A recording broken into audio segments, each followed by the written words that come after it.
اعوذ باللہ من الشیطان الرجیم بسم اللہ الرحمن الرحیم الحمد للہ رب العالمین وصلی اللہ علی محمد وآلہ الطاہرین اللہم صلی علی محمد وآل محمد وعجل فرجهم۔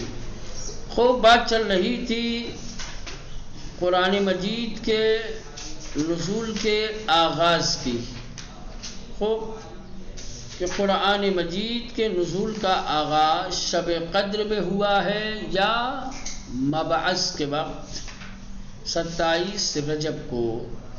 تو یہ جواب دے رہے تھے کہ قرآن مجید کے نزول کا آغاز شب قدر سے ہوا، اور دلیل میں قرآن کی آیت پیش کی کہ انا انزلناہ فی لیلۃ القدر شہر رمضان الذی انزل فیہ القرآن۔ خوب تو سوال یہ پیدا ہو رہا تھا کہ اس میں تو بات قرآن کے نازل ہونے کی گئی ہے، نزول کے آغاز کی بات تو کی نہیں گئی ہے۔ کہا کہ قرآن شب قدر میں نازل ہوا ہے، کہا کہ اس زمانے میں جس زمانے میں قرآن نازل ہو رہا تھا اس وقت کلمہ قرآن سے لوگ قرآن کا آغاز ہی یا اس کا جز سمجھتے تھے، مکمل قرآن نہیں سمجھتے تھے۔ ایک دوسری بات یہ ہے کہ مکمل قرآن اس سے مراد لے بھی نہیں سکتے، اس کی وجہ یہ ہے کہ قرآن مجید کے بہت سارے خصوصیات ہیں، تقیدات ہیں، تخصصات ہیں، ناسخ و منسوخ ہے، دنیا بھر کی بحثیں ہیں، ٹھیک، کہ جن کا لازمہ فاصلے زمانی ہے، بغیر فاصلے زمانی کے ممکن نہیں ہے مطلق اور مقید، خاص اور عام، ناسخ اور منسوخ یہ یکجا نازل ہو جائے، یہ ہو ہی نہیں سکتا۔ ان کے لیے وقت درکار ہوتا ہے، ان کے لیے فاصلہ لازم ہے۔ پہلے ایک حکم آیا ہو، ٹھیک، کچھ دن اس حکم پر عمل ہوا ہو، پھر اس حکم کو بدلا جائے گا نا، کہ ایک ہی ساتھ وہی حکم نازل ہوا وہی بدلنے والی آیت بھی آ رہی ہے، ایسے کیسے ہو جائے گا؟ سمجھ رہے ہیں؟ دوسرے یہ کہ یہ شہر رمضان الذی انزل فیہ القرآن، یہ آیت ہو یا اس طریقے کی دوسری آیتیں کہ جس سے قرآن کے شب قدر میں نازل ہونے کا ثبوت ملتا ہے، اس سے مراد جزء قرآن ہے، کل قرآن نہیں ہے، کیونکہ یہ آیت خبر دے رہی ہے جو نازل ہو چکا ہے، ما قبل کی، ما بعد کی تھوڑی دے رہی ہے۔ اگر ما بعد کی خبر دیتی تو لازم تھا کہ صیغہ جو اس میں آیا ہے وہ صیغہ بصورت مضارع ہوتا۔ شب قدر سے پہلے جو آیتیں نازل کیا نام ہے، جو جن آیتوں کا نزول کا آغاز ہو چکا ہے، قرآن کے نزول کا جو آغاز ہو چکا ہے، جو آیتیں نازل ہو چکی ہیں، ان کے بارے میں یہ بتایا جا رہا ہے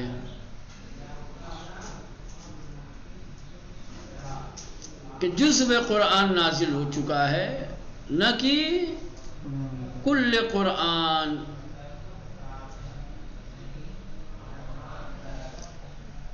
اس لیے کہ اگر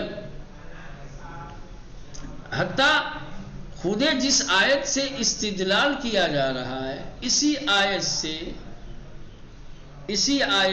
شب قدر میں اس آیت کے نازل ہونے کا کی دلیل نہیں بنایا جا سکتا، نہیں کہہ سکتے کہ یہ آیت خود خبر دے رہی ہے کہ شب قدر میں یہ نازل ہوئی ہے، نہ، یہ تو آنے کے بعد یہ بتا رہی ہے کہ شب قدر میں کچھ آیتیں نازل ہو چکی ہیں، حتیٰ خود اس آیت سے اسی آیت کے شب قدر میں نازل ہونے کی دلیل نہیں ملتی کہ اسی آیت کو دلیل بنایا جائے، کیونکہ یہ تو خبر دے رہی ہے انا انزلناہ، ہم نے نازل کیا ہے، ابھی یہ تو ہو رہی ہے، اسی نے تو آ کر کے بتایا ہے، تو یہ آیت خود اپنے آپ کو شامل نہیں ہے، اس آیت سے اسی آیت کے شب قدر میں نازل ہونے کی دلیل نہیں ہے، تو چہ جائے کہ پورا قرآن جو آیت خود اپنے آپ کے شب قدر میں نازل ہونے کی دلیل نہ ہو، وہ پورے قرآن کے شب قدر میں نازل ہونے کی دلیل کیسے؟ اور اگر مان بھی لیا جائے تو پھر مسئلہ صیغے کا آتا ہے کہ اگر پورا قرآن شب قدر میں ہی نازل ہوا، کچھ اس شب قدر میں، کچھ اس میں اس طریقے سے تو کہنے کا مطلب جو نازل ہو چکی تھی آیتیں ان کے لیے تو صیغہ ماضی سمجھ میں آتا ہے، لیکن جو آیتیں ابھی نازل نہیں ہوئی ہیں ان کے لیے صیغہ ماضی کیوں؟ ان کے لیے تو صیغہ مضارع ہونا چاہیے تھا، الذی ینزل یا ننزل،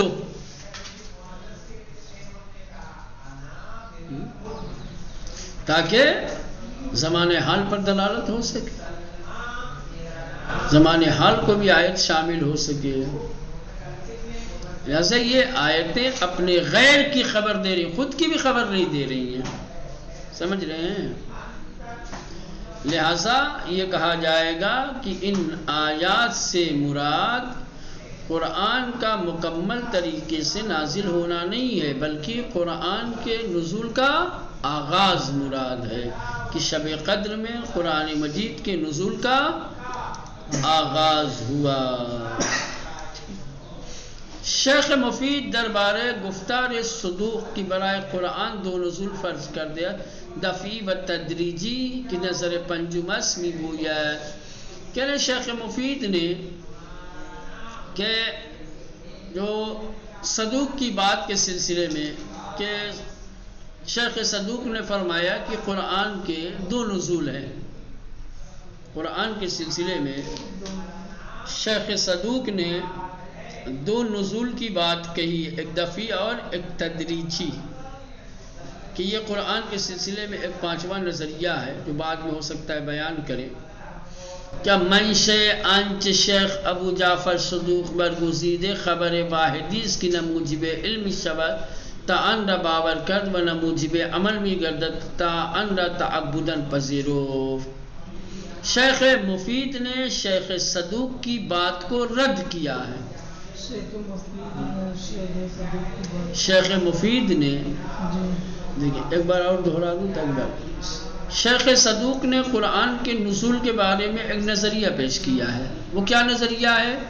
کہ قرآن دو طریقے سے نازل ہوا ہے، ایک تدریجی ایک دفعی، اور اس کے سلسلے میں دلیل کے طور پر انہوں نے ایک روایت بیان کی ہے، اور وہ روایت کیا ہے؟ خبر واحد ہے۔ کیا ہے؟ خبر واحد۔ یہ ہو گیا شیخ صدوق کا۔ شیخ مفید نے آ کر کے شیخ صدوق کی بات کو رد کیا ہے، کہا ہم کی بات کو اس لیے تسلیم نہیں کر سکتے کہ جس روایت کو شیخ صدوق نے دلیل بنایا ہے وہ خبر ہی خبر واحد ہے، اور خبر واحد پر یقین نہیں کیا جا سکتا، اور نہیں تعبداً اسے یہاں پر نہیں ہے، ہر جگہ تھوڑی ہوتی ہے۔ ابھی یہ تمام جنجالی بحثیں تھوڑی لائیں گے کہ یہ کہہ رہے ہیں آپ۔ میں نے تو اس میں پڑھا تھا جناب خبر واحد کوئی بھی ہو حجت ہے، وہ الگ چیز ہے، لیکن ابھی یہاں پہ کیا کہہ رہے ہیں؟ ہاں یہاں پہ کہہ رہے ہیں، میں اسی کے حساب سے بات کر رہا ہوں نا، ہم تھوڑی اصول پڑھ رہے ہیں کہ بحث کریں مثلا کہ خبر حجیت خبر واحد کے اوپر حجت ہے یا نہیں، اگر ہے تو کس دلیل پہ اور کس طریقے کی خبر۔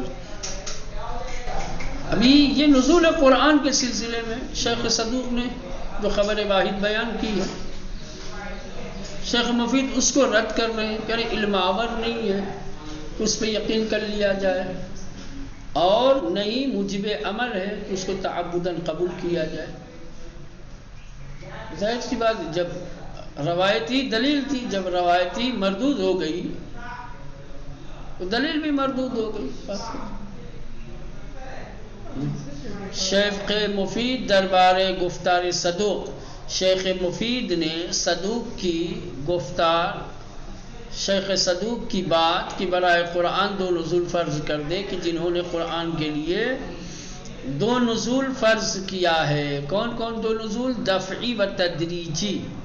کہ نظر پنجمس کہ جو پانچواں نظریہ ہے میگوید کہتے ہیں کہ منشأ آنچ شیخ ابو جعفر صدوق برگزیدے، کہہ رہے کہ شیخ ابو جعفر یعنی شیخ صدوق نے جس چیز کا انتخاب کیا ہے اس کا منشا، اس کی بنیاد، اس کا سرچشمہ خبر واحدی اس کے وہ خبر واحد ہے کہ نہ موجب علم شبہ، کہ جو نہ تو علم کا سبب ہے تا اندہ باور کر، یعنی نہ تو علم آور ہے کہ اس کو تسلیم کر لیا جائے، اس پر یقین کر لیا جائے، ورنہ موجب عمل می گردد، اور نہیں موجب عمل ہے تا اندہ تعبداً پذیرف، کہ اسے تعبداً قبول کر لیا جائے. ہم کہہ تو رہے ہیں کہ علم آور نہیں ہے. جب علم آور نہیں تو حجیت نہیں. حجیت وہیں ہوتی ہے جہاں قط حجت ہے نا، علم حجت ہے نا. یہ کہنے کہ علم آور نہیں ہے. خبر واحد، جس خبر واحد کو شیخ صدوق نے پیش کیا ہے کس سلسلے میں؟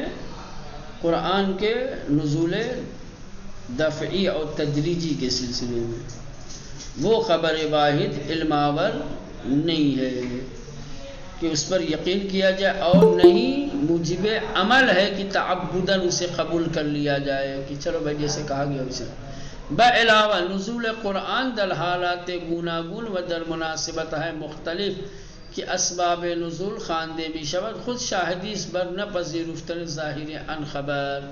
دوسری چیز، قرآن مجید کا مختلف حالات اور مختلف مناسبتوں پر نازل ہونا کہ جن کو اسباب نزول کہا جاتا ہے، یہ خود اس بات کی دلیل اور اس بات کا شاہد ہیں کہ اس خبر کے ظاہر کو قبول نہ کیا جائے.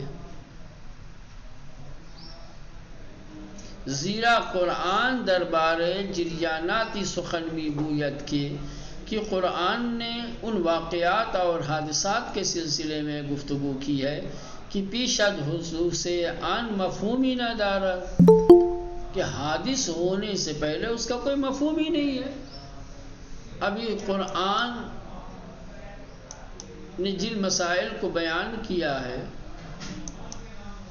جن چیزوں کے بارے میں بات کی ہے، وہ ابھی حادثی نہیں ہوئے، وہ واقعاتی رونما نہیں ہوئے، وہ واقعاتی پیش نہیں آئے ہیں. تو کس طریقے سے مان لیا جائے؟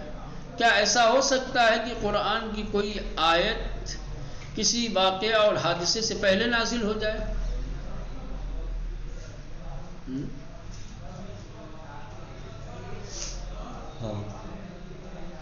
اسباب اگر ایسا ہوتا تو اسباب نزول کی ضرورت کیا ہے؟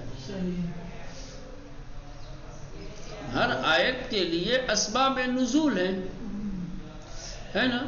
اسباب نزول کا مطلب کیا ہوتا ہے؟ اسباب نزول کا مطلب یہ ہوتا ہے کہ ایک کوئی واقعہ، ایک کوئی حادثہ پیش آیا، ٹھیک، اسی حادثے اور اسی واقعے کی بنیاد پر آیات نازل ہو گئی، ٹھیک. ایسا نہیں کہ ابھی 1 سال بعد 2 سال بعد واقعہ رونما ہوگا اور اس کے بارے میں ابھی آیت نازل ہو جائے. پیشن گوئیاں الگ ہیں. اسباب نزول اور پیشن گوئی میں فرق ہے نا. واقعہ تو جناب پیش آئے نہیں، کہا کہ ایران میں مطلب کہ ابھی اسلامی حکومت ہوگا، بعد ہوا ہی نہیں تھا، لیکن قرآن نے پہلے ذکر کر دیا کہ ہوگا. جو ایسے موارد بہت کم ہے نا. اکثر قرآن مجید کی آیتیں پیشن گوئیاں الگ ہیں، اس کا ایک الگ مرحلہ ہے، اس کی الگ گفتگو ہے. قرآن مجید کی زیادہ تر آیتیں یہ جو 20 سال کے عرصے میں نازل ہوئی ہیں، ٹھیک، پہلے بھی بیان کر چکے ہیں کہ قرآن مجید تھوڑا تھوڑا کر کے نازل ہوا ہے، اور تھوڑا تھوڑا کر کے نازل ہونے کی وجہ یہ ہے کہ جب کوئی واقعہ رونما ہوتا تھا، کچھ حالات پیش آتے تھے، کوئی سوال کرتا تھا تو ضرورت کے تحت آیتیں اترتی تھی، نازل ہوتی تھی. تو یہ جو اسباب نزول ہے یہ اس بات کا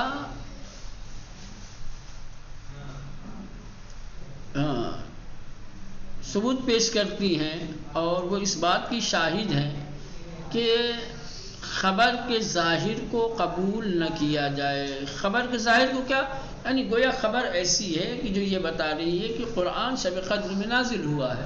وہ اصل اسی کو رد کرنا چاہتے ہیں کہ پورا قرآن شب قدر میں نازل نہیں ہوا ہے، قرآن کا کچھ حصہ شب قدر میں نازل ہوا ہے، یا شب قدر سے قرآن کے نزول کا آغاز ہوا ہے.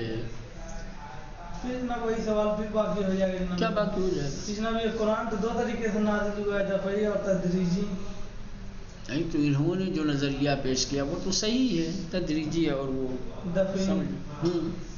پھر وہی سوال دفعی یا مثلا یہ تو ابھی ایک نظریہ پیش کر رہے ہیں نا، یہ اصلاً اس میں دفعی اور تدریجی ہے ہی نہیں ہے. ہاں ابھی بحث اس کی نہیں ہے، ابھی بحث صرف اور صرف آغاز نزول کی ہے. مگر تب ان کے اعتبار سے جناب تو دفعی تو جناب ٹھکرا دیں گے، وہی میں کہنا چاہتا ہوں. ابھی یہ آغاز نزول کی بات کر رہے ہیں. کس کی؟ آغاز نزول کی. وہ یہ کہہ رہے ہیں کہ ایسا ہے 27 رجب کو آیات کے نزول کا آغاز نہیں ہوا ہے، شب قدر سے ہوا ہے.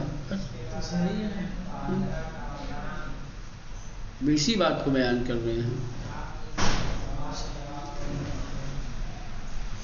لہذا قرآن ایسی چیزوں کے بارے میں گفتگو کرے کہ جو ابھی حادث ہی نہیں ہوئے ہیں، اس کا کوئی مفہوم ہی نہیں کہ مطلب نمی توانند حقیقت باشد. ابھی حقیقت ہو بھی نہیں سکتا، ابھی مباہلہ ہوا نہیں، مباہلے کی آیت آ گئی.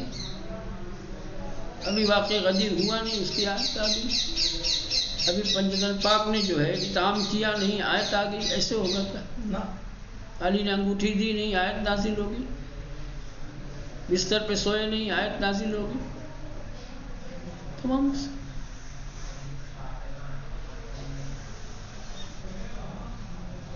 جز'ان کے ہمون موقع نازل شدہ باشد، مگر یہ کہ اسی وقت حادثے کے وقت آیتیں نازل ہوئی، یہ مانا جا سکتا. مثلا قرآن از گفتہ منافقین خبر نہیں دیا ہے. مثلا قرآن مجید نے منافقین کے باتوں میں بارے میں خبر دیتا ہے وَقَالُوا قُلُوبُنَا غُلْفٌ بَلْ لَعْنَهُمُ اللَّهُ بِكُفْرِهِمْ فَقَلِيلًا مَا يُؤْمِنُونَ. یا مشرکین کی باتوں کو نقل کرتا ہے وَقَالُوا کہ لَوْ شَاءَ الرَّحْمَنُ مَا عَبَدْنَاهُمْ، اگر اللہ چاہتا تو ہم ان کی یہ بتوں کی پرستش پوجا نہ کرتے. مَا لَهُمْ بِذَلِكَ مِنْ عِلْمٍ، ہم تو کچھ جانتے بھی نہیں تھے اس کے بارے میں. ان گونے خبرہا از گزشتے از، یہ جو خبریں دے رہا ہے قرآن، چاہے منافقین کی ہو چاہے مشرکین کی ہو، یہ سب ماضی کی باتیں پیش از زمان وقوع صادر شود، نمی شود پیش از زمان وقوع صادر. اس طریقے کی باتیں کیا ہے، حادثہ پیش آنے سے پہلے نہیں کی جا سکتی. ابھی ہم نے کچھ کہا نہیں اور آپ جو ہے میرا قول نقل کر دیں گے، یہ کیسے ہو سکتا ہے؟ در قرآن نظائر چنین اخبار فراوان است. قرآن مجید میں اس طریقے کی خبریں، اس طریقے کی باتیں بہت ہیں. سید مرتضی علم الہدی نیز میگوید اگر شیخ ابو جعفر صدوق در این کی قرآن یک جا نازل شده است بر روایات تکیه کرده باشد، آنها نموجب علمند و نمای یقین و در مقابل آنها روایات بسیاری است که خلاف آن را ثابت میکنند. لے ابھی تک تو شیخ مفید نے رد کیا تھا شیخ صدوق کے نظریے کو، اب سید مرتضی علم الہدی، یہ بھی بڑی شخصیت، انہوں نے بھی شیخ صدوق کی نظریے کو رد کیا ہے. شیخ صدوق نے ایک روایت پیش کی ہے جس روایت میں یہ کہا گیا ہے کہ قرآن یکجا نازل ہوا ہے، ان کا نظریہ ہے. تو ابھی آپ نے دیکھا کہ کس طریقے سے شیخ مفید نے رد کیا. اب سید مرتضیٰ بھی رد کر رہے ہیں، یعنی کہ شیخ صدوق نے اپنی رائے کے لیے جس روایت کا انتخاب کیا ہے وہ روایت مائع علم نہیں ہے، علم آور نہیں ہے کہ یقین کیا جا سکے ان پر، بلکہ اس کے مقابلے میں بہت ساری روایتیں ایسی ہیں جو اس کے خلاف کو ثابت کرتی ہیں۔ تو آپ ایک روایت لے کر کے آپ نظریہ قائم کر رہے، تو جن کے پاس 10 روایتیں ہیں،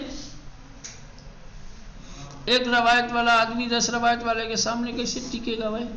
وہ نظریہ، وہ دعویٰ کہ جس کی دلیل ایک روایت ہو، اور وہ نظریہ اور وہ دعویٰ کہ جس کی دلیل کئی روایتیں ہوں، تو مستحکم ہو، تو شک پیدا ہوگا اس ایک روایت والے نظریے میں۔ اس کے مقابلے میں جو روایت مخالف ہیں وہ یقین آور ہوں گی، جہاں یقین ہوگا وہیں حجیت ہوگی نا۔ ایک سید مرتضیٰ علم الہدیٰ کہتے ہیں کہ اگر شیخ ابو جعفر صدوق کہ اگر شیخ صدوق در ان کے قرآن یکجا نازل شدہ است، اس نظریے کے سلسلے میں کہ قرآن ایک جگہ نازل ہوا ہے، ایک بار نازل ہوا ہے، پر روایات تکیے کر دے باشد، روایتوں پر اگر انہوں نے بھروسہ کیا ہو، روایتوں کو دلیل بنا کر کے یہ نظریہ پیش کیا ہو، تو وہ روایتیں آنہا، وہ روایتیں نہ موجب علم، نہ علم کا سبب ہے، علم آور ہیں، نہ مائع یقین، اور نہیں ان کے ذریعے سے یقین حاصل ہوتا ہے۔ ودر مقابل آنہا، اور شیخ صدوق نے جن روایتوں پر اعتماد کیا ہے ان روایتوں کے مقابلے میں روایات بسیاریس، بہت ساری روایتیں ہیں کہ خلاف ان ثابت می کنن، کہ جو شیخ صدوق کے نظریے کے خلاف کو ثابت کرتی ہیں، یعنی جو یہ کہا گیا ہے کہ قرآن یکجا نازل ہوا اس کے خلاف ہے نا۔ وہ قرآن نہ نازل شدے در مناسبت ہے مختلف میدانند، بلکہ ان روایتوں میں ذکر کیا گیا ہے کہ قرآن مختلف مناسبتوں پر نازل ہوا ہے، برخی در مکے و برخی در مدینے و احیانا حضرت رسول در پیش آمدہائے منتظر میماند، اور کبھی کبھی تو نبی کریم باقاعدہ طور پر منتظر ہوتے تھے حوادث کے، تا آئے یا آیات نازل شود، تاکہ آیت نازل ہو۔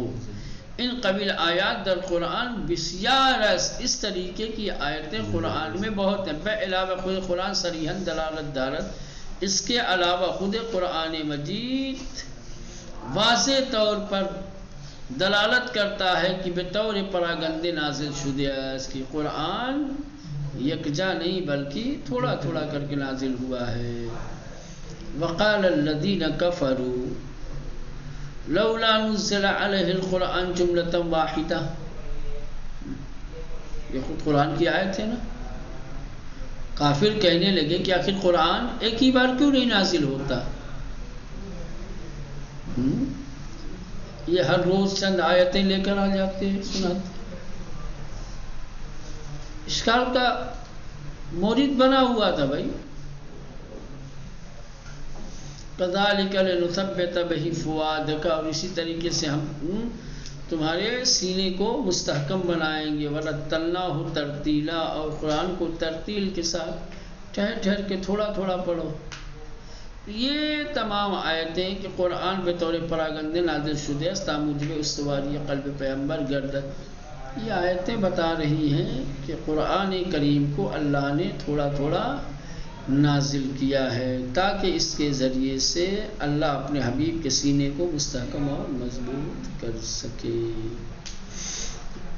تو خلاصے کلام یہ ہو گیا کہ جن لوگوں نے یہ نظریہ پیش کیا تھا کہ قرآن مجید شب قدر میں نازل ہوا ہے یکجا، یہ نظریہ صحیح نہیں ہے۔ جو آیتیں یہ کہہ رہی ہیں کہ قرآن مجید شب قدر میں نازل ہوا ہے، اس سے مراد کیا ہے؟ قرآن کا مکمل نازل ہونا نہیں بلکہ نزول کا آغاز ہے، ٹھیک۔